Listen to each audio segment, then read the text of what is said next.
what? We're back. Yeah, you did it, Mom. Proud of you. Woo woo. I can do it. It's just your thing, so I don't. But clearly that was my invitation to do it. Yeah, it was your invitation. I got it. I'm Daphne, and that's my mom, Gayle. Hi. In case you've never been here before, you should probably listen to the episode before this one. Get filled in, because this is a two-parter. The second part is today, right now, happening at this moment, recording As we speak. Yeah, it's happening. It's here. This How is you now. doing? How you doing? How you doing? I'm okay. I'm doing. Yeah, right. I had a pretty lazy day today because I have the worst headache in the fucking world right now. Oh my gosh. Must be in there. Yeah, it doesn't feel good. Had a migraine But that's okay. for days. I'm still here because I don't have to read a computer screen. Nice. Well, thanks. All I have to do is talk, and I'm good with that no matter what. I love the sound of my own voice. Headache or no headache, I'm all here for the chatter. Yep. All right. Are you ready for my disturbing fact? I'm ready. But you said it was gross, so I don't want to, but I guess we have to because it's our shtick. It's our shtick, yeah. And guess who's in control? Me. It's my disturbing fact. And you're in the driver's seat. Well, you're in the driver's seat. I'm just the disturbing factor. Oh, wait, no. I am in the driver's seat. I forgot. And I think you said it wrong when you said you're the disturbing factor. Well, more like I'm the one reading it, but I am also the disturbing factor. I feel like that's if not you could see my outfit today. Oh, yeah, that's like, I have no these words. really cool pants on. I love these pants. They just don't work with the shirt. She's wearing like these tie-dye. They're like, well, one leg is like a traditional tie-dye. The other leg is like a zebra tie-dye. And then I have a Betty Boop top on that's like black and then has the bleach tie-dye on it. Yeah, it's a look. It is. It's a look. It's awesome. I enjoy my looks. Yeah. So I came, when I got dressed, I was like, I'm in the hippie era of my life. Or been the colorblind era of your life. There's also that. Okay. This is a marine life, if you will, centric disturbing fact. Several of them, because they're all like related. Okay. I don't know where to begin with this one. So, dolphins, females, they, you know what they eat, right? Fish. Mm-hmm. Sometimes they'll use the head of the fish to masturbate. They'll like bite the head, like the body off the fish and keep the head and then use the head to masturbate. I have no words, especially the way you're like moving your hand while you're saying it. I'm just showing like take off the head. And then you kind of shook your hand.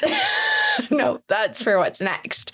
Male dolphins have been known to masturbate by wrapping live eels around their junk. Electric eels? Yeah, electric eels. Well, it's funny because this thing said that they learned the difference very quickly between electric versus other eels.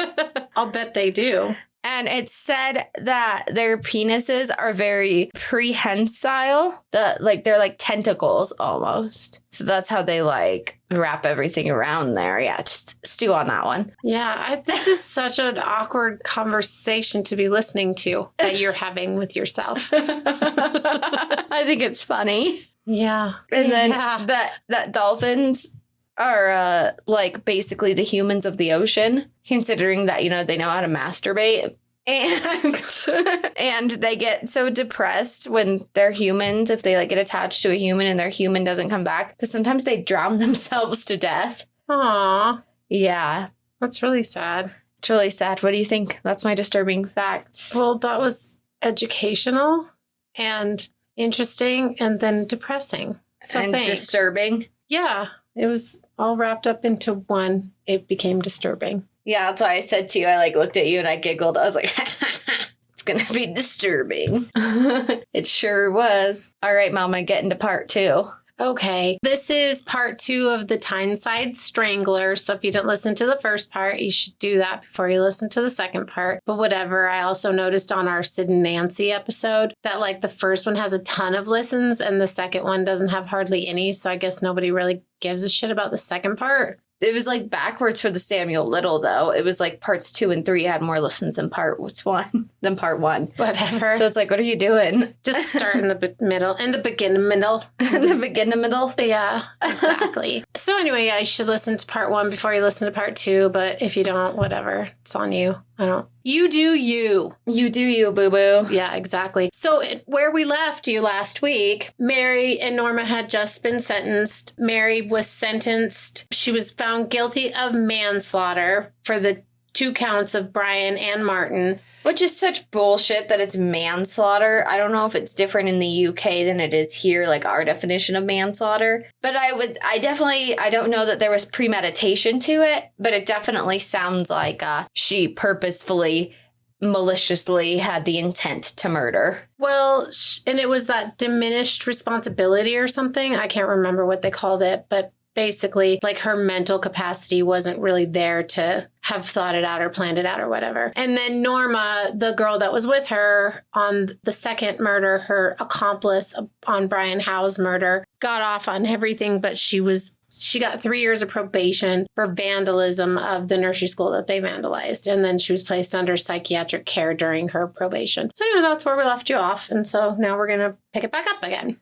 Right, these 2 little bitches. So after Mary's sentencing, she was sent to an all-boys facility because Oof, I'm sure she got a very warm welcome in there. Well, the prison system wasn't equipped to take an 11-year-old girl, so she couldn't go to adult prison and she couldn't go to a mental hospital, and she was too dangerous to go to a troubled youth facility because obviously they had those, but they weren't housing murderers that were 11 years old. They needed an in-between. Right. They had to, it's like the Goldilocks, just right. Exactly. So she went to a facility called the Red Bank Reform School, and she was housed in a special unit that had high security. And Red Bank was a well-designed facility, and it had a supportive staff, and they actually tried to reform youthful offenders and not just warehouse them.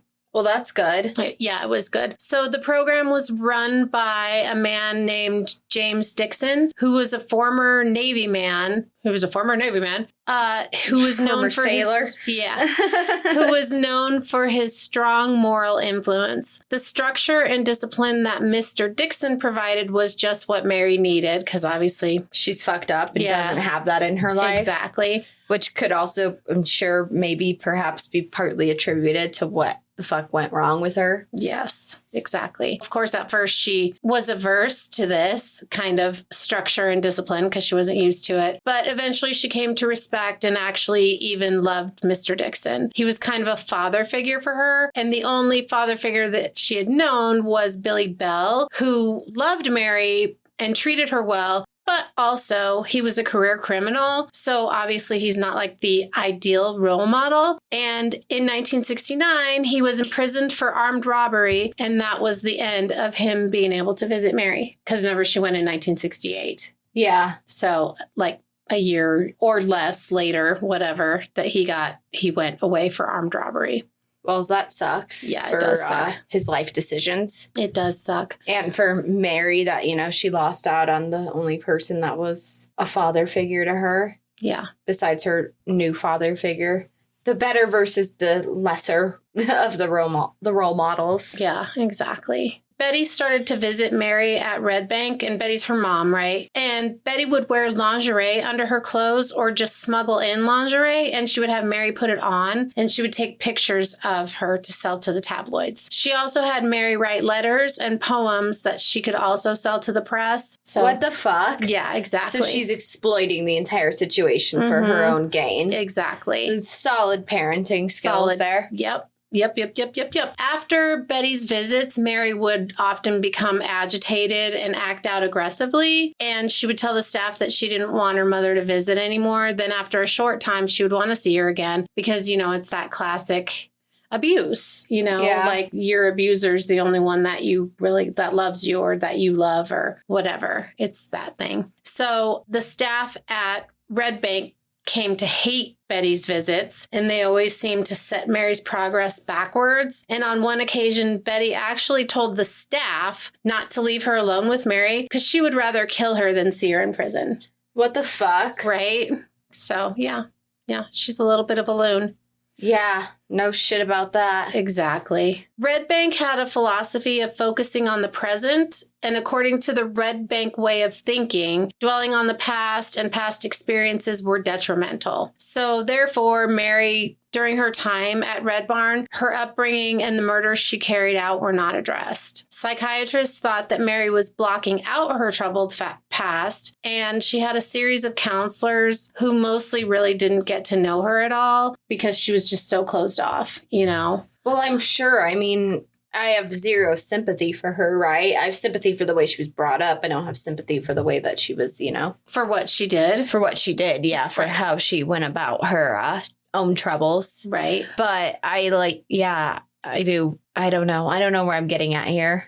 I guess that it's okay to have sympathy for shitty situations, but don't sympathize with the decisions and the actions that they took. Absolutely. Yeah, I think that's a really good way to put it. So the staff at Red Barn found her sometimes to be manipulative, and she picked fights with the boys, and she claimed that she had a twin sister named Paula. So she's getting a little, what's the right word I'm looking for? Delusional? Well, yeah, delusional, unhinged. Yeah. Trying to create a different persona. So was she the only girl in here? She was the only girl in there, and they kept her like in a totally separate area.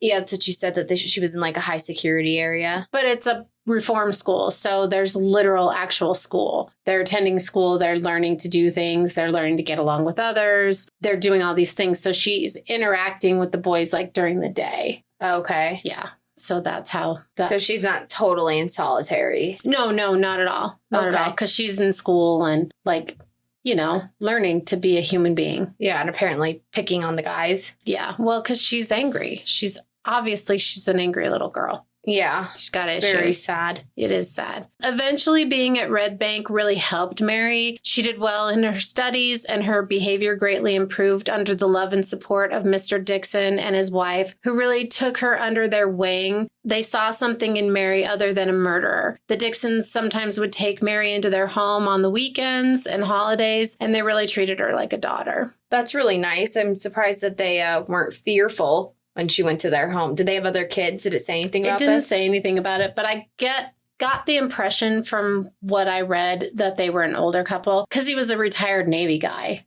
Right. So he's not like a young guy. Right. And they're obviously very compassionate human beings to be able to do this. Yeah. To work in an environment like this. Well, you said and they owned it. It was run by them. I think it was run by them. I think it was a state facility because obviously she's imprisoned by the government. Yeah. A government run facility. There you go. No, I was picking up what you're putting down. Okay. Yeah, I was just going to say that takes a lot of compassion, but I would be worried if like I had other kids and she's still so angry. Yeah. Like what the fuck would happen? And even if they had grandkids or whatever, they probably weren't exposing her to them, but there was like nothing written about that. It was just that they really cared about her and they really loved her and they really like wanted her to succeed, you know? Well, that's good. It is good. I guess everybody's got to have somebody looking out for them. Everybody does have to have someone looking out for them. Very well said again, Dav. Thank you. Yeah. I guess I was thinking I was a little loopy maybe with my disturbing fact because of the headache I'm experiencing, but maybe it's making you more lucid. Perhaps. It's doing something to me. Mary was only allowed to stay at Red Barn until she was 16 years old, and then she was transferred to a women's facility. It's like a full-on prison at 16. Yeah, well, that makes sense. It does, but it's sad.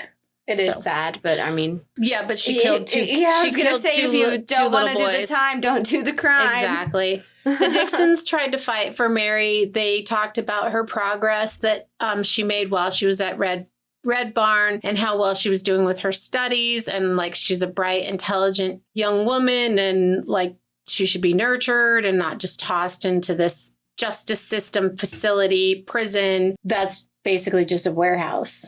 Yeah. You know, she's not going to get what she was getting at Red Barn. Yeah. Yeah. So she went to a facility called Style. I think Style is what it was called. Okay. How you pronounce it.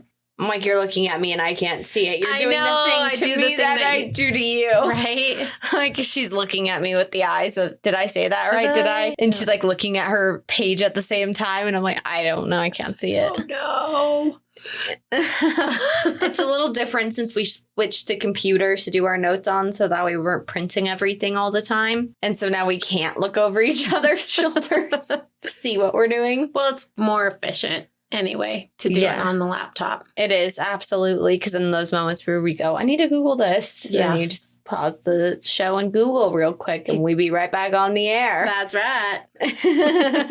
Sorry. That's okay. You're good. So while in prison, she suffered serious setbacks in her behavior because this was, again, it was a true prison, not a reform. You know, it was a warehousing situation. Oh, yeah. Nobody's going to be caring about her there. Yeah, not a reform situation. Nobody.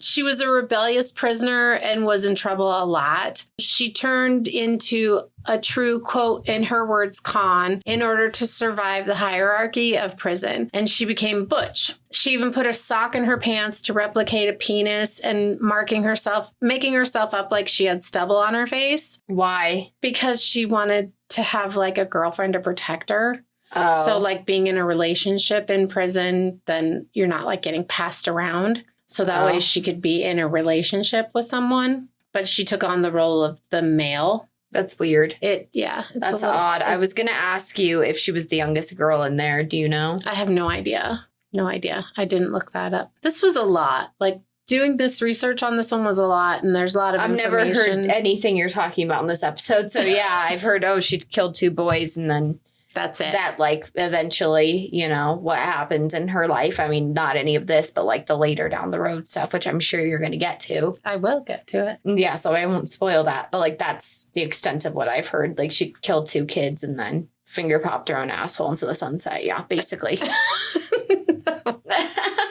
What was that laugh? I don't. Mine or yours? Yours. I don't know. A laugh. A laugh. Delirious laughter. Right. Mary became like angry. She was closed off and she had to become crafty again in order to survive prison, Yeah. When Betty heard about Mary being butch, she said, quote, "Jesus Christ, what's next? You're a murderer and now you're a lesbian?" Fuck. Yeah. Like, Yeah. okay, thanks, Mom. I think one of those is definitely a bad thing, and the other is a personal decision. Yeah, personal choice. Mary even went so far as to ask a doctor for a sex change operation, but she was denied. Later, Mary would say it was the idea of not being me that appealed to her. Well, I guess that makes sense. Yeah. So I think that's the twin sister thing too, Yeah. is like push off stuff on someone who's not you. Yeah. No, that's fair. That sounds true. That's like, I mean, we see that all the time that people, not like transgendered people. I'm not talking about those people, I'm talking about like the Amanda Bynes who like dyed her hair fucking bleach motherfucking blonde to get away from herself. Or Britney Spears who shaved her head in a crisis. Yeah. Like the extreme, like trying not to be yourself, trying to be someone else. Right. Change this, change that, and you won't be you. Yeah. But I hate to tell everybody, no matter where you go, there you are. Yeah, exactly. Yeah. In 1977, she was transferred to a less secure facility from which she escaped. Huh. She and another woman escaped together and they were picked up hitchhiking by 2 young men. They went to a bar and then to a motel, and in her short time out, Mary lost her virginity. The guy she slept with later sold his story to the tabloids and claimed that she had escaped from jail so that she could get pregnant. Oh, and did she? No, she did Okay. not. And he just, Well, it only takes one time. That's why I was wondering. yeah, no. And I mean, he just, Was being a douche. yeah, he's just sensationalizing. Like her mom. Yeah, Trying to exactly. sell shit. Exactly. Making some profit off of his encounter with Mary. And then, of course, they were caught because they were looking for them and their pictures were out and all of that. And then people were like, oh, hey, I think they're in that motel. So they got them and they went back and Mary ended up doing like 28 days in solitary confinement or something like that. But then, she was able to continue staying in this less secure facility. Right. Okay. Yeah. So they just kept her there after that. They're not like, oh, you ruined your one chance. No, they didn't. They, I mean, I don't understand, but they didn't. And then after that time, Mary was moved to a hostel. So like a halfway house situation for a few months before she was paroled in 1980. Okay. During this time, And what year did she commit these crimes? 1968. And when she got sentenced, remember, she was 23. Yes, she was 23. So it was when she got sentenced, remember they said it was for an indeterminate amount of time. Yes. So I guess it was based on her rehabilitation and her progress in the prison system. Right. How well she'd fare being reintroduced to society. Yeah. And so I guess they figured that she was okay. Okay. That she could Gotcha. She could do it. During this time, she started dating a married man who ended up getting her pregnant. And unfortunately for Mary, she was faced with a moral dilemma. And I say unfortunately for her. So like, I don't want to be like too controversial because there's a lot of like, just spit it out. We'll get there. But, there's definitely reasons to feel sorry for Mary, even though what she did was heinous and unforgivable. That's why I said we could sympathize for the shitty situation she is in, but we can't sympathize with what she did, with how she responded to the shitty situation. Yeah, by killing two little boys that were absolutely defenseless because she wanted to take control over something smaller than her. Mm-hmm. She liked to hurt things that were smaller than her that couldn't fight back. She literally said that. Yeah, exactly. That's what I'm saying. Like we can't feel sorry for that part of who she is, but we can feel sorry for what took her there. Yeah. Again, Mary got pregnant. She's faced with a moral dilemma. She definitely didn't think that she could keep a child and raise it because she's like freshly out of prison. The guy that got her pregnant is married.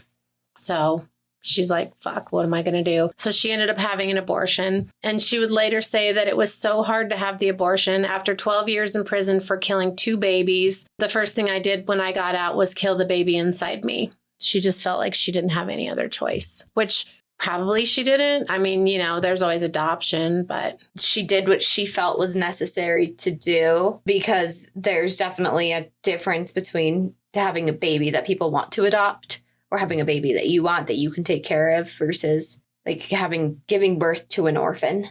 Yeah. That's going to just go to a state facility, I guess, most likely. Yeah. Mary was released on May 14th. So she's released from the hostel halfway house place, May 14th, 1980. And she stayed in Suffolk, which is where the hostel was. She was given a new identity and she was granted lifelong anonymity because, of what she did. People are going to always be hounding her, maybe trying to kill her. And even though she did a terrible thing, they on some level wanted to protect her because she was a minor when she committed the offense. Right. So question, do you have her new name? Mm-mm. No? Mm-mm. Okay. Nope. Paula? Right. A new name and all of the appropriate forms of ID to go with it were given to her. Upon her release, both herself and Betty had both requested that she not be released into Betty's care. Her Aunt Kathy offered to take her in, but Mary said she didn't feel right about that. A staff member and also another inmate's family offered to take Mary in, but they were both denied. Mary ended up staying with a Quaker family. So, very quiet, low-key family is what she ended up with. And obviously they're working with Why did she have to be released to go back to someone? Because she couldn't just be on her own. They do that a lot. They just kick people out. Don't care where you go. Just you're out now. Bye. Well, not in this case, I guess. Okay. Because she was on heavy duty probation. And why didn't she go back to be with the Navy, the Navy retiree? Because I don't think that was an option to her. Okay. To be like, oh, hey, can I go live with you guys? Well, and at some point, I don't know if it's before she was released or after she's released, but some point, right around this time, Mr. Dixon died. And she was super upset about that because he was one of the most positive influences in her life for sure. Yeah. So, and I didn't include that in my notes. So that would be upsetting. Yeah. But I understand. And it wasn't an opportunity that was presented. So she ended up going to live with this Quaker family. And her first job was at a children's nursery. Oh my gosh. Are you fucking joking? Nope, I'm not fucking joking. Oh my God, pinch me. This is not April Fool's Day. Like, what? Yeah. A children's facility. Okay, fucking Carla Homolka. Right. Like, what the fuck? But obviously, the probation deemed this as inappropriate work for her because she's having to check in with her probation. She's like, hey, I got a job at a nursery, a children's nursery. And they're like, no. Not the fuck. No. What the fuck They're is like, going on? That's not, you're not doing that. So then she found work with a painter and she really liked that kind of creative outlet that gave her. Related to her vandalism she did back in the day. I don't know about that, but I think kind of low key and just getting to, I don't know. Just painter, like painting homes or like painting artwork? Didn't say, but I would assume it's like painting houses and stuff like that. Okay. So just because it said a painter and probably an artist wouldn't hire someone to work with them. Well, you never know. You do never know. But she enjoyed her new job and she also enjoyed spending time with Liz and Jeff, the family that she lived with. Jeff at one point offered to take her on a business trip to Newcastle and she was so happy to go. They went by Betty's house so Mary could say hi. But on the way, because Mary asked, hey, can we go say hi? Can I say hi to my mom? Can you just take me by there so I can say hi? Yeah. But on the way to Betty's house, they passed the house that Mary grew up in, and a flood of memories came rushing back to her. And she said she didn't even really remember the rest of that day, except that, and she didn't even remember if she saw Betty that day or not. Like, she just... How are you getting all of this if she was granted an anonymity? Because she did a biography. She helped a biographer write about her. Oh, so she's like a ghost. Yeah. A ghost, right? Well, she was interviewed by this biographer that wrote this book about her. And so I'll get to that later. And it's not the book. It's not the book that I got all my information from because I didn't read that book. It's a different book that I read that I cited in the notes. Okay. I was just wondering. Sorry, I didn't mean to cut you off. You're fine. I was just thinking to myself, I'm like, wait, if she has a new name, completely anonymous, like, why do we know what happened to her? Because she worked with a biographer. Well, I know that the whole Carla Homolka thing, why we know about her is because people have spotted her. Yeah. And I don't think she was granted any anonymity. No, I don't think she was either. She just changed her name and moved, but yeah, I don't think that they granted her any kind of anonymity. Yeah, that's another fucking fucked up one. Yeah. Another fucking fucked up one. Fuck. So again, she didn't really remember that day at all. She didn't remember if she'd seen Betty that day. The only thing that she really remembered that day, besides going by where she used to live and having all of those memories flood back to her, is that Jeff took her to a quiet restaurant that night and she felt like comfortable enough with him at that point to tell him why she'd been in prison and about her recent abortion. And she said that after she like spilled everything to him, that he just looked at her across the table in kind of a fatherly way and just said, you look tired, which she was. Like, she's, has gone through a lot. And yeah. I don't know. I know I sound so... How do you tell someone you killed 2 kids? I don't know. And then you had an abortion. Right. Yeah. I don't know. And I know I sound sympathetic, but you'll see why when we get there. Well, like I beat a dead horse on this, that it's okay to have sympathy for situations, just not for how people handle the situations. Exactly. Like, one that I am super fascinated with as fuck is Richard Ramirez. And I feel horrible for the little boy, Richard Ramirez. What I don't feel horrible for is who he turned out to be. Yeah. I can agree with that. Yeah. Yeah. And I feel horrible for whatever circumstances, which clearly were not good ones that she was brought up in. But by the same token, like, I can't feel sorry for how she chose to go about that. No. Nope. But I mean, that's cool and good for her that, she's finding people who care about her. Probably couldn't be me. A few months after this encounter or this happened, it was around Christmas time and she was leaving the house that she lived in and then she noticed that she was being followed by a car and she thought it was like a tabloid reporter who had found her and she turned around to give the reporter a piece of her mind, but instead it was her new stepfather whose name is Georgie. And he told Betty he told Mary that Betty was sorry for everything and wanted to have one more chance to be a mother. And Betty was in the car waiting for an answer. And so the three of them drove back to Liz and Jeff's house to talk to them about this, right? About This situation. Situation, right? And Jeff said he was fine with them spending the day with Mary, but if Mary left and went back with Betty and George, that she would no longer be welcome in their home. Oh, fuck. Which is, telling. Fair, reasonable. It's reasonable. Mary moving back with Betty, in his eyes, was not a good idea because it would undo all the hard work that Mary and everyone else had done and put into her rehabilitation. But Mary thought it was just another person trying to assert authority over her, and she didn't see it as a step backwards at the time. Okay. So Betty made Mary feel like, so they went and hung out, right? And then while they're hanging out, Betty made Mary feel like she didn't belong with a Quaker family, but back with people of her, quote, own kind. So Mary left and went back with Betty and Georgie. Of her own kind? Murderers? No, just like, like I said, it was the lower middle class neighborhood that they grew up in that, that she felt like Betty was like, these are our people. So Mary burned the bridge with Jeff. Mm-hmm. She burned the bridge with them.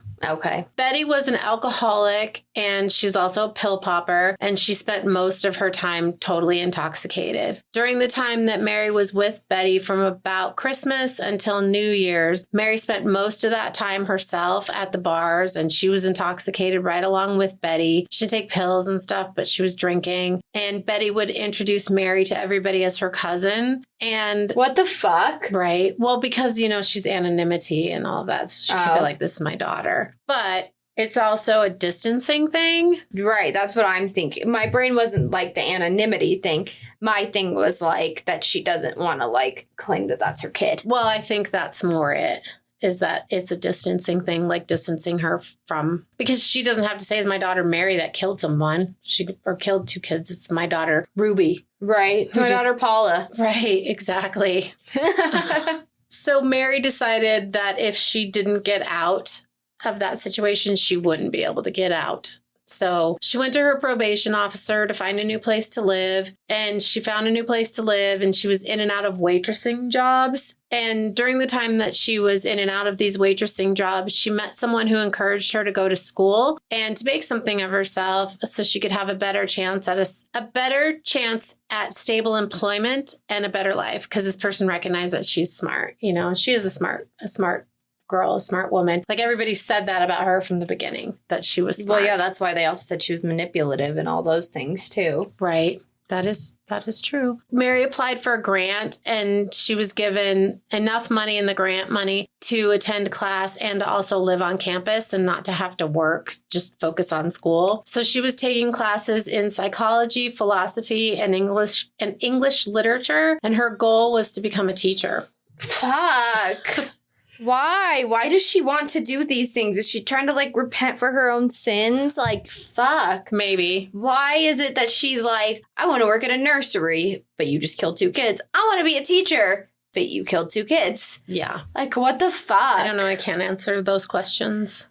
That's like the only thing I could think of is what the fuck? Like, why would that be something that you would in your head process as an okay thing for you to want to do? I think children, society, animals, plants, maybe stay away from those things. Stay away from living things. Yeah. In January of 1982, she was called into the director of the university's office, and he told her that her probation officer had informed him that she wouldn't be allowed to work in the field that she was studying. And the probation people just thought that she should just quit and not keep going to school, but he saw her potential and that she's smart and that she's doing well. And so he didn't agree with their, thoughts on like, don't let her do this anymore, or like just give up. So he suggested that she continue with her current field of study and then apply it to a career that would meet the terms of her probation. Well, that's probably a better fit, I would say. But after this conversation, she was real discouraged and she only put minimal effort into her studies. And over the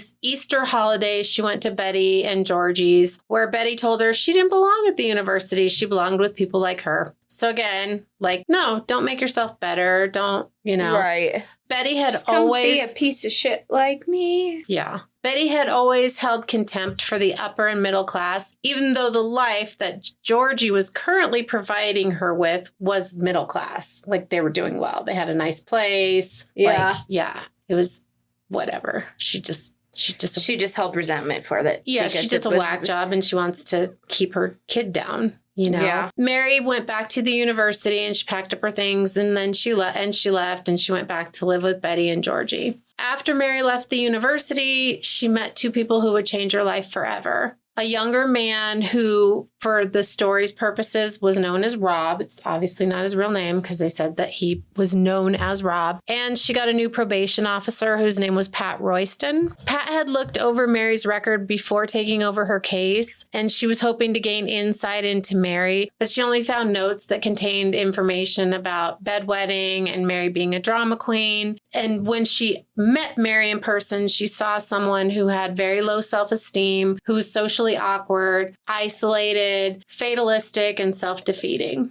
So she's really down on herself, obviously. Yeah. Pat arranged a meeting with Betty to see if she could get more info from Betty regarding Mary's past and upbringing and see if Betty could shed light on stuff. And Pat specifically asked Betty the question, why are you introducing her as your cousin? Like, what's that all about? So when that question happened, Betty wasn't having it. Shocker. And she shut down the interview right away. And soon after the interview, Betty told Mary that she had to leave because she was tired of Mary being gone all hours of the night. And Betty couldn't sleep because she was so worried. But of course, Betty was drunk and high on pills and passed out most of the time. So it's bullshit. She just... she's mad at her. She doesn't want her there. Right. Because this probation officer has come and asked questions to Betty about Mary. Yeah. So Mary ended up moving in with Rob, the younger man that she'd been seeing. And Betty didn't approve of or like Rob because, he's younger and blah, blah, blah. But Georgie, her current husband, is also younger than her. Oh, so she's younger than Mary? No, younger than Betty. Okay. So she's just a hypocrite, Yeah. And she's Betty, just a hippogriff? A hippogriff. I said hypocrite. I know you did. Maybe it trailed off. I don't know. I know. I said a hippogriff. A hippogriff. Yeah. And also Betty didn't like Pat, the new probation officer. Okay. Yeah. Shocker. Probably because she was worried if Mary got too close to anyone, they would find out about the abuse that she had endured as a child. Betty tried to break up Rob and Mary on more than one occasion. She told him lies about Mary's past, and she told Rob that Mary was sterile. Mary had a strong desire to become a mother. She would often talk to the child that she had to abort and apologize for doing what she felt she had no other choice but to do. Rob was supportive of Mary's desire to become a mother. Pat, however, wanted Mary to undergo a psychiatric evaluation before moving forward with her plan to become a mother. 100% fair. 100% fair. And it would no doubt also be required by the courts because she's still being monitored by the courts. Obviously, she has this new probation officer. It's been assigned to her. Right. So I don't know if she ever got off probation. I didn't see anything about whether she did or didn't. And Mary happily agreed to it. And Pat saw that as a positive sign that, maybe Mary had really grown up, had really matured. matured, made actual steps in progress in rehabilitation. Right. So in therapy, Mary talked about Brian and Martin and the loss that she had caused and how it was suddenly very real to her. And it was something that she had caused, and she realized that it would never be over for their families. What? Okay. Are you going to get into what happened in Norma or what happened to the families of the little boys? No. Okay. I was just wondering. No, it's just that she's finally understanding the gravity of what she did. Yeah. The depth of her. Well, and I think before she just kind of boxed it up. She just didn't. It was even say an asshole, a monster. Yeah. I think before she just kind of boxed it up and it wasn't something that she wanted to deal with or look at, Right. Well, how could you want to look at yourself and look at the things that you've done after you've done those things? Yeah. 100%. If you have any kind of moral ground in you, you wouldn't want to look at those things. No, you wouldn't. Not that I'm saying she has a ton of morality, but... No, but she's She's coming along. And after these sessions, she cried a lot and really thought about what she did. And obviously at this point, she's having feelings of remorse, which is not something that she showed when she was a child. Yeah. Or maybe not along the way of her imprisonment either. Because like I said, at Red Barn, they didn't let you focus on the past. They were like, nope, it's just the present. You're moving forward. Yeah, we're not looking at the past, which, sometimes you have to look at the past in order to get to the future. Mary ended up getting pregnant by Rob, and Pat made all the legal arrangements, all the proper legal arrangements. It was decided that the baby would be a ward of the court, but Mary and Rob would have the responsibility of caring for and raising the child. What does that mean? That they have to check in on the baby all the time. Well, I feel like that's fair. Oh, 100%. And they knew that was going to be a stipulation of her having a baby. So that was going to be part of it. And they had a little girl who was born on May 25th, 1984. And she would remain a ward of the court until she was 8 years old. So they were checking in on her till she was 8. Mm-hmm. Eventually, Rob and Mary broke up, and Mary would end up with a new partner named Jim. But Rob stayed a part of his daughter's life for her. She's still a part of her life, assuming he's alive, but I don't know. But he's younger than Betty, and Betty's in her 60s. So assuming he's still alive. Younger than Mary? Yeah, he's younger than Mary. Sorry. I'm like, wait, Rob is and Betty's in her... I'm so confused. I thought we were just talking about how she was 23. And then if it was 84, she was 25. So how is she in her 60s? Currently, she's in her 60s. And she had the baby in 1984. Okay. So she'd be 25? Born in 19... Yeah, she was 11 when... Well, yeah, I think she's about 25. And Mary didn't know if she wanted Betty to meet or have anything to do with her granddaughter. But just before Christmas in 1994, Mary got a call from Betty, who she hadn't seen in over a year. So the baby's 10 at this point. Over a year? Well, Mary hadn't seen her. But the daughter hadn't met her. No, she'd kept her daughter away from Betty. Okay, that's probably for the best. So Mary got a call from Betty. She hadn't seen Betty in over a year. The three of them had lunch and they had a really nice day. And Mary said that Betty seemed happier than she'd ever seen her and just, happier, grounded, whatever. And overall, in general, I think not just that day and meeting her granddaughter, but she had an overall improvement. Peace about her, maybe? Or she was settled. I don't know. Oh, that's good. Yeah. Mary ended up inviting Betty to spend Christmas with them. At this point, she's divorced from Georgie, so she doesn't want her to be alone at Christmas time. The family spent 2 wonderful days together. And a few days later, after this, Mary tried to call her. She couldn't get a hold of her. Neighbors hadn't seen her for a few days, so they called the police. And Betty was found dead in her apartment shortly after this, so before New Year's. An autopsy revealed that she had died from peritonitis and pneumonia, and she was found naked in a chair, and she was so close to her fireplace that one side of her body was charred.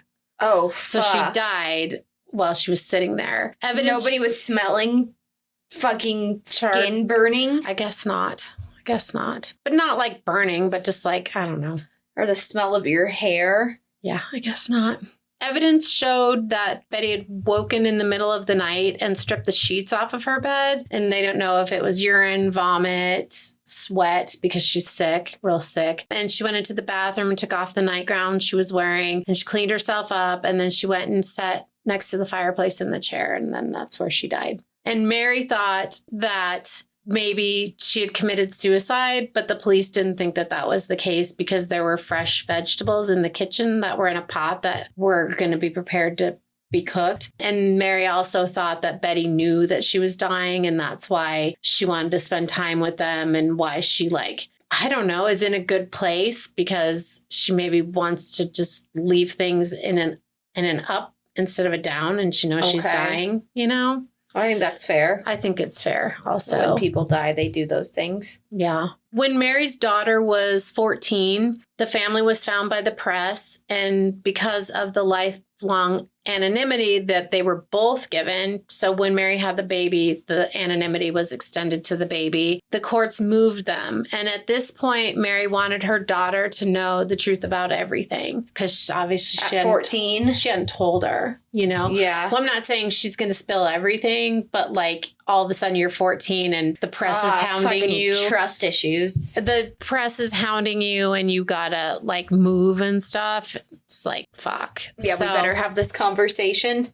Yeah, exactly. After Betty's death, Mary did a lot of soul searching and ended up working with a biographer whose name was Gitta Sereni, I think is how you say it. And she wrote the book called Cries Unheard, Why Children Kill, the Story of Mary Bell. And telling her story to this biographer was a huge step in Mary finally understanding why she had done what she did and helping her to heal the childhood trauma that she'd been through. The book was published in 1998 and was met with public outrage that a killer could profit from their crimes. This enraged the Prime Minister of the UK, Tony Blair, so much that laws were written to prevent this from ever happening again in the future.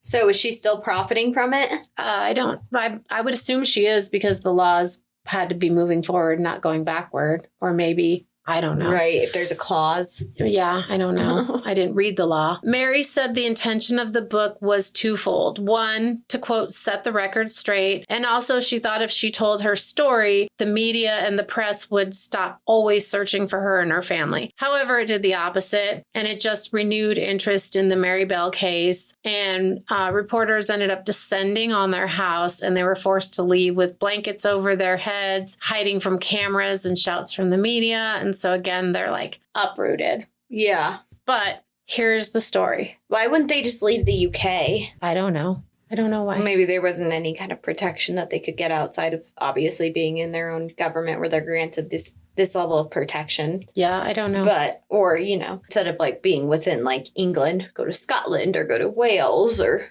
Ireland. Yeah, I don't know. I don't know.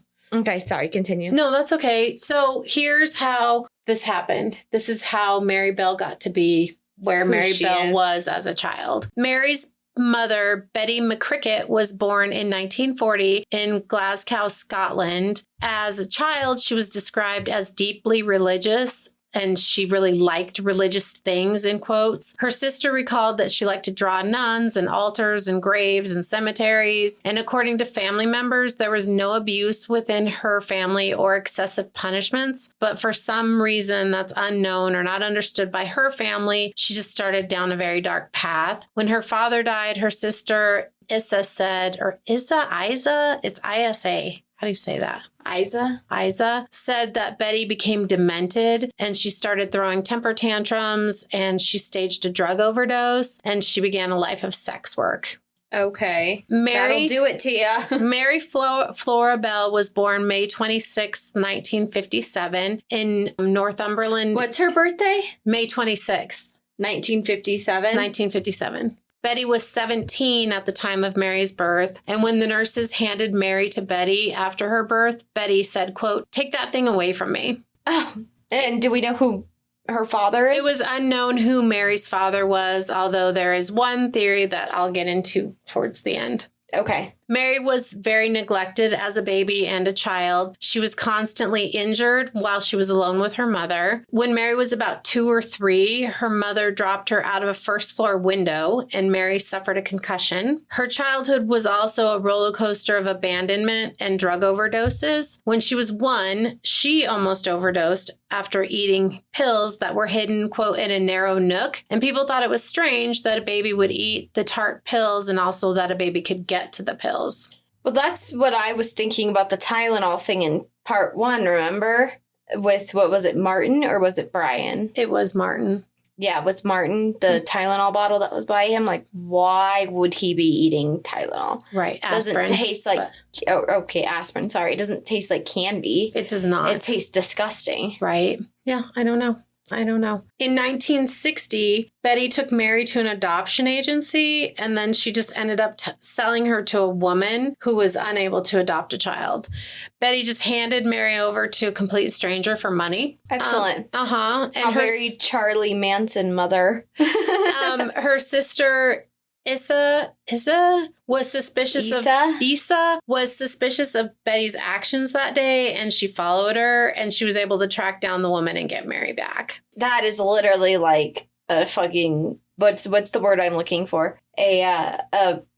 That looked like a mirror looking back with the Charles Manson story when he was a baby. Oh, yeah, and his mom sold him. And then his family went and tracked him down. Yeah. Betty would drop Mary off at relatives' houses for long periods of time so that she could go work. She would always come back for Mary, even though several relatives offered to permanently keep her. By the age of 2, Mary was already refusing to bond with people, and she didn't cry when she got hurt, and she was already starting to show aggressive and violent behavior. At 2? At 2. Because she's neglected.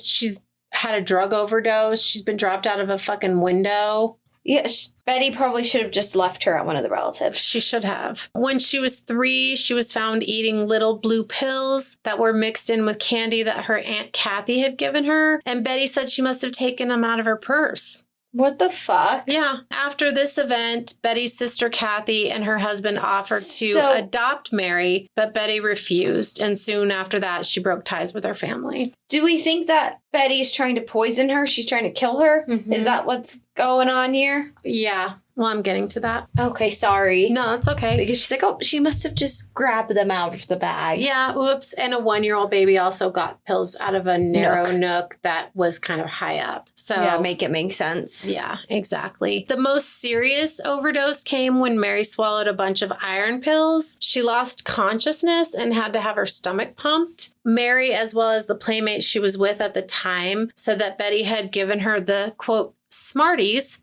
that made her sick. What the fuck? Mm-hmm. Betty was a drama queen and she craved attention, and it is believed that and it's believed that she may have suffered from Munchausen by proxy syndrome, and she used Mary's overdoses and frequent injuries as a way to get attention for herself. The second theory is that Mary was a product of incest. I was like, ooh. And she was trying to get rid of her and the memory of how she was conceived. But we don't know about either theory.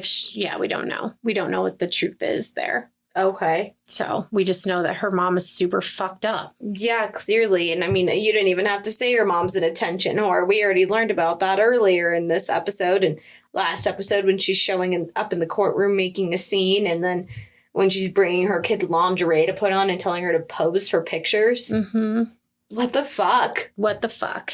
What the fuck is right? Betty married Billy Bill when Mary was still a baby, and he became her father. But as I said before, he was an alcoholic and he was in and out of jail for crimes, various different crimes, robbery and whatnot. Yeah. However, fortunately or unfortunately, Billy was the only truly loving, stable parent in Mary's life. So as stable as that can be. That's your best option. At least she has someone. That's your best option. Well, when he's there, because he's in and out of jail all the time. Yeah, career criminal. Yeah. As a child, Mary witnessed her 5-year-old friend get hit and killed by a bus. That would be rough. Yeah. This was yet another reason for Mary to withdraw from human connections. In 1961, Mary started kindergarten, and her teacher said, quote, Mary was always naughty. And she once saw Mary trying to strangle a classmate. When she was corrected, Mary said, why? Can it kill him? So what the fuck? What the fuck? I feel like from a psychological standpoint, yes, she's been bred to be fucked up. Mm-hmm. Yeah. I mean, it's sad. Like I said, I sympathize for these things happening, but I don't sympathize for the fact that she took 2 innocent children's lives. No, not at all. I just don't sympathize with that. So because of the way Mary acts, she was often alone, and she was teased and she was taunted by the other kids. And that made her lash out even more, kicking and punching the kids. And also, according to teachers and other people, she, quote, told tall stories all the time. So she lied. Yeah. Or she was a big embellisher or whatever. Right. That makes sense. It was around this time and maybe when she was a little bit younger that she became a bedwetter, and Mary would punish her Betty would punish Mary by rubbing her nose in the urine and then putting the urine-soaked mattress out the window for everyone to see, and then she would broadcast that Mary had wet the bed. What the fuck? Yeah. And this continued until Mary was arrested, which is why she refused to sleep after her arrest. Because remember, I said she wouldn't fall asleep. And if she did, she woke up real startled. Because she thought if her own mother punishes her so severely over wetting the bed, imagine what the cops are going to do to her. Did they ever cure this bedwetting issue? I believe so. So the reason for Mary's... Or I was going to say, or because of all the overdoses she's had, maybe she's incontinent. The reason for Mary's bedwetting, anger, and outbursts is a tragic story in and of itself. So now here we go on that. Great. Mm-hmm. Her mother, Betty, as I said, was a sex worker specializing in bondage. She was a dominatrix. Her family knew that she was a sex worker, but they had no idea that Betty sometimes brought her work home. The house that the family... Gibbons. The house that the family lived in was Betty, Billy, Mary, and Mary's younger sister. And it was just kind of a series of random rooms. Mary's younger sister? Mary's younger sister. So she has a younger sister. She has a younger brother, too. But at this time, I don't... At this time... Did we talk about this? That No. she was one of three? No, I didn't talk about any other kids. I was like, what the... That's why that just, shocked me, because you talked about Brian's sister, and you talked about Norma's siblings, and... Well, that's because they're an integral part of the story. Yeah, but you haven't talked about her siblings. They're not an integral part of the story. Yeah, but they were there. They were there, except for that they never witnessed any of the abuse, and none of the abuse was ever directed towards them. Oh, so she only cares about her own. Which is why I think... Like they said that one of the theories is that she was a product of incest and of her dad, and that she was trying to get rid of Betty's. Yeah, Betty. Okay. So yeah, but it's a theory. It's just a theory because because Mary was the only one that she treated so poorly. She disciplined the other kids. Was good to her other kids? Well, she disciplined them, but, they all suffered neglect and, some form of abuse because she's gone. She wasn't and Billy's trying to in jail. kill them?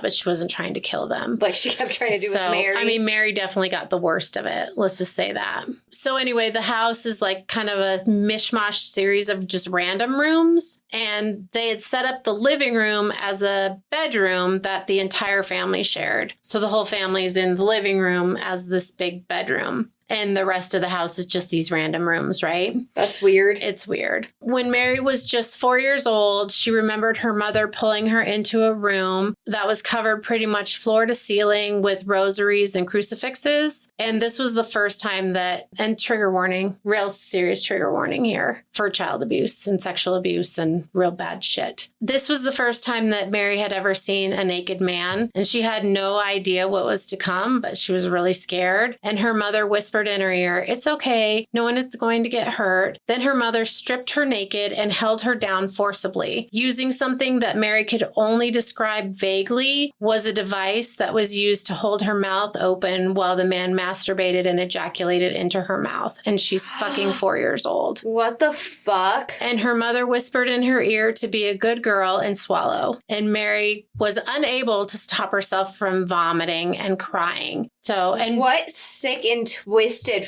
fucks. Betty called the abuse that continued for several years games, quote, games that she would play with Mary. And so her clients are fucking pedophile sicko motherfuckers. Exactly. And Betty's promising them little kid fun. Mm-hmm. What the fuck? Yeah, it's horrible. That's disgusting. It's terrible. One game she played was called the Blind Man's Buff. She blindfolded Mary and lifted her up in the air and spun her around before any physical interaction with the clients. The abuse progressed from masturbation to, full penetration. Betty was always looking to increase her income, and she realized that there was a market for selling her young daughter for sexual encounters. What the fuck? Yeah. On several different occasions, she tied Mary up and she whipped her because, again, she's bondage, dominatrix, all that whole thing. And Mary had to participate in several different types of these encounters on several different occasions. And she would take Mary sometimes to clients' homes for the purpose of sex. And on the way home, she would buy her chips or candy. And she convinced Mary that if she told anyone, that she would be the one that got in trouble and that she would be the one that got arrested, that Mary would be in trouble. 4, 5, 6-year-old. Yeah, cool. Fucked up. It's so fucked up. Oh my God. Like I said, this was so super hard for me to do. And then how I keep talking about her is because I know this is coming. And so it's like, I don't know. I have all this. I have a lot of different emotions about this whole situation. A lot of feelings. Yeah, a lot of feelings. I don't blame you because, I mean, I'm an empath through and through, and it fucking sucks. And it's a blessing and a curse. Yeah. Right? So I feel like horrible. Yeah. It's horrible, terrible. horrible, horrible for this little girl. Well, and when I read that very first part, when I read that, I literally gasped. I was like, oh my God. Like, I'm reading a fucking book and I'm out loud going, oh my God. Like, fuck. Yeah, that's horrible. Yeah. I'm like, that's... Because, I mean, shit's going on, but you don't know this shit's going on. Like, No. you don't see this coming. No, not that she's fucking... Yeah, no. Yeah. No, didn't see any of this part of it coming. No. One of Billy's very good friends, a man named Harry, rented a room in the family's house. And one time he awoke to Mary unzipping his pants and trying to touch his penis. And he was super startled. And he asked Mary, "What the hell are you doing?" And when he did that, she looked super distressed. Like, she was like, oh my God. And he told her that he wasn't mad. And he tried to explain why this was inappropriate behavior. And he took her to the kitchen and they had a cup of tea. And he said, "Hey, I'm still going to be your friend. Like, but that's not okay." And later he said if he only would have realized that this was an indicator of sexual abuse, it was a huge regret in his life that he wished that he would have understood what was happening. And maybe he could have not only saved Mary, but prevented Martin and Brian's deaths. Well, that's a pretty heavy weight to place on yourself. It is. But I Because think it's people not just don't like- recognize that. But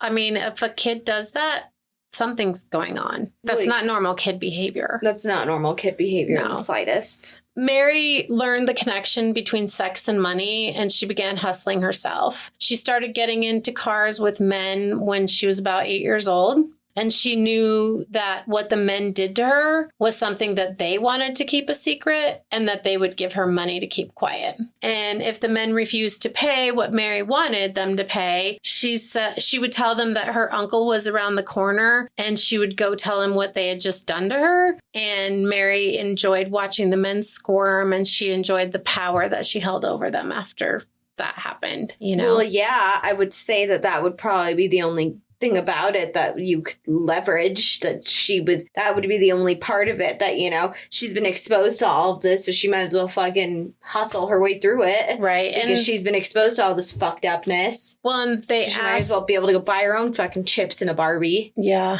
no kidding.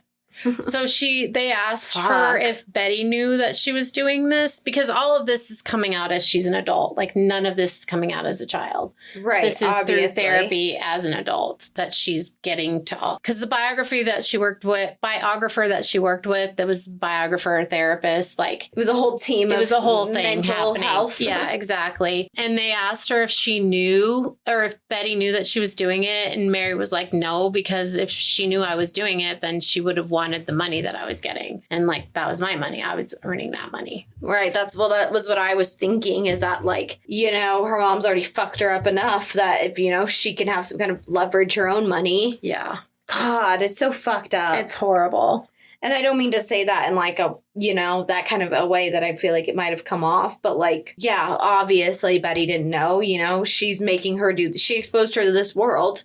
And she's fucking 8 years old doing this. Yeah, she doesn't want to tell her mom so she can keep the money. Right. And she's like, obviously just shut down emotionally. Right? Yeah. Yeah. On the day of Martin's murder, she and Betty had gotten into a violent altercation, and Mary unfortunately took her rage out on an innocent child. And in the book, she goes into full detail of what happened, but I'm not going to do that. Good call. So, but We know she killed him. well, That's all she we didn't need to go know. with the intention of killing him, but it was, she got mad at him and she just took it out on him. And then obviously after the fact, going and fucking with the family gave her a sense of power and control, which she didn't have. She had no power and she had no control. Yeah. So that was her outlet for that. Not making excuses, not condoning it, just facts. That's what it was. Just stating what happened. Just stating the facts. So unfortunately for Mary, there were so many missed opportunities that she could have been helped. Without any of the help, that's what led to the deaths of Martin and Brian. Because she had been choking kids. She had been shoving sand down their throat. They vandalized that nursery school like over and over and over again. There's shit saying, something's wrong here. Something's wrong here. Right. And nobody did anything. Social services was only called to the Bell House on one occasion, and Betty kicked them out, and they never followed up or came back. That's fucking fucked up that you can just kick out social services. Yeah, exactly. I don't think that should be a thing. But. Yeah, no shit. So getting to the bottom of these memories helped Mary to understand why she did what she did. And obviously we don't excuse it. And no, we don't condone the behavior in the slightest. No, not at all. She was a very abused little girl and perhaps also had traumatic brain injuries from repeated overdoses and the concussion that she had as a result of being dropped out the window. And she was hurt and she was lashing out. And she wasn't an evil child or a bad seed. She was neglected, abused, and angry. Yeah. And she lashed out. That's what she did. Yeah. Because there's that whole thing of nature versus nurture. I would say this is definitely a nurture one. This is a nurture one. Unless she was a product of incest. But, I mean, they said that they don't know how Betty got involved to be the way that she did. Her siblings said that. Mm-hmm. So I don't know why there's that speculation that perhaps she was a product of incest. Yeah. Well, it's like her sister said that after their dad died that she became demented. So maybe she was pregnant when her dad died, or I mean, obviously, I don't know. I don't know. I feel like you could become demented because of like your upsetness. Yeah. Right. Like your sorrow and your sadness. I think we just don't know. With you.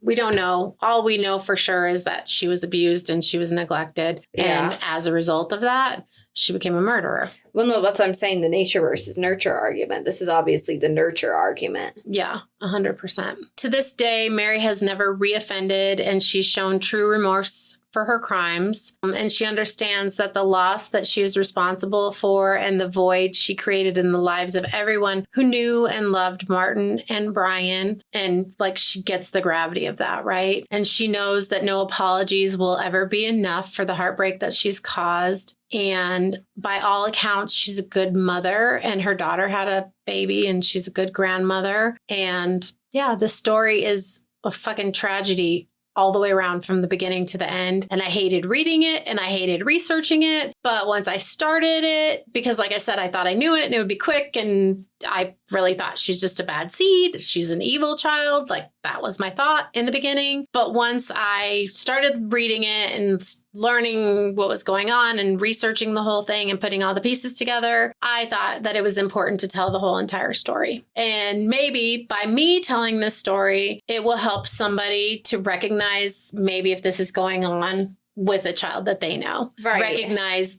bedwetting is a sign of sexual abuse, anger, violent outbursts, withdrawal, and isolation. Okay, so it's bedwetting that's a sign of sexual abuse? Uh-huh. Yeah.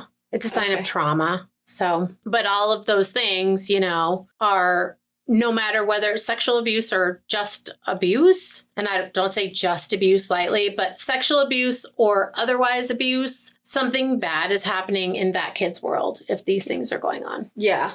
So that's why I told the whole thing after I started it, because I was like, oh, it's sad. So I have a few things. Okay, please do. Well, one, that's a horrible, sad story. Yeah. So fucking terrible. So did she ever, or do we know anything about Martin or Brian's families now? The only thing that I know that Martin's mom said that when she became a grandmother, that she said that Martin's mom became a grandmother? No, when Mary became a grandmother, when her daughter had a baby, that she hoped that when she looked at that baby that she saw Martin. Oh. So that was the only thing that I saw. That's probably terribly fair. Yeah. Sad, but fair. Yeah. No, what I was going to say is the things that I've heard about this, obviously the killings, and I had heard that she, like, had a baby. I didn't know, like, the in and out and, like, the reform school and all that. I knew that she had a baby, and I knew that her mom was a sex worker, but I didn't know that, you know, she was being forced to turn tricks, if you will. Mm-hmm. Like, that's so fucked up. Mm-hmm. And I feel like saying turning tricks isn't a good thing to say, but I think it's the most polite way I could say all the bullshit that was happening. Yeah, she was being used as a way to make money. Used and abused, Yeah. Yep. Yeah, that's so fucking sad. So fucking sad. Well, do you have any other thoughts? No. Okay, me neither. Then I'd like to wrap this one up because it's so fucking horribly sad. It's terrible. But I mean, thank you for doing it because I didn't know to the extent of which, you know, like I just said, but I just told you what I knew about it, but not all the fucked upness. Oh, one more question. Do we know anything about the siblings? When after Betty died, they all kind of got together, but it was really like overly formal and like they didn't have anything in common with Mary because they had not really grown up with her because she was incarcerated from the house. Yeah. So I don't think she has really tight family ties, or except for her daughter and granddaughter and Norma, her current partner. Don't know. Didn't look. Didn't care to look into Norma. Yeah, exactly. Like this was enough. This was enough fuckery. Yeah, it was enough. So it didn't, you know, she got off. She participated in the second one and who knows why, if it was, you know, if she was wanted to do it or if she was forced to do it or who knows. Right. If Mary was exercising the power over her. Yeah, we don't know. So I don't know. Thanks for bringing the full story. Yeah. It's really sad. Horrible. It's fucking horrible. So yeah, that's my 2-part shorty that shoddy. I thought I knew, but I didn't know. I knew none of that. Like I said in the beginning, I even thought this was in the fucking 1800s. So clearly I really don't know shit. Yeah, well, now I'm gonna need to sage the fuck out of myself. And I have a real bad headache still. It's just made it worse and more depressing. Yeah, it's super depressing. You have tears in your eyes, and I had tears in my eyes. It's so fucking sad. It's horrible. Yeah. So on that note, sayonara. Yeah. Bye-bye. Oh, wait. We can't bye-bye just yet. Yeah. People know where to get us. Yeah, you do. If you don't know by now, then go back to the end of some of the other episodes. Yeah, we have an Instagram and stuff. Because we're signing off now. This is horrible. Bye.